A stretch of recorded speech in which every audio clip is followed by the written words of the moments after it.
All right, we're back and everything's assembled. I got her trammed in, real nice. And everything seems to be working great. So here I've got the vise closed all the way, and if you saw that in the sped up footage, I use a speed wrench. I've tried an impact driver. I don't know, I kind of don't like the idea of it pounding on my bearings. Bearings are cheap, so that's not too big of a deal. Maybe I don't know, maybe I'll stick with that. I know a lot of guys are using impact drivers, not hammer drills. Don't use a hammer drill. But anyway, look at this, with the speed wrench. Yeah, she comes rolling right on out. Rolls in real smooth.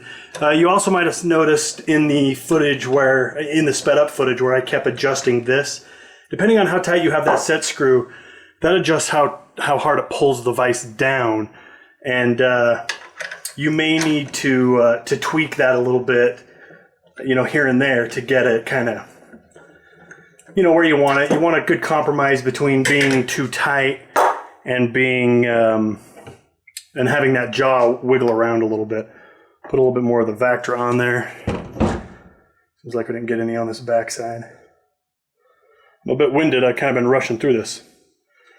Anyway, that's it. I'm going to go splice this video together and I'll throw it up on the channel. Glass Urn people, if you watched this all the way through, thank you very much. Feel free to call me still if you need. And to everybody else, I hope this helped with your own vise disassembly, reassembly, rebuild, whatever. Scroll down, hit the like button if you don't mind, and subscribe to my channel if you're a visitor. I'll see you guys in the next video.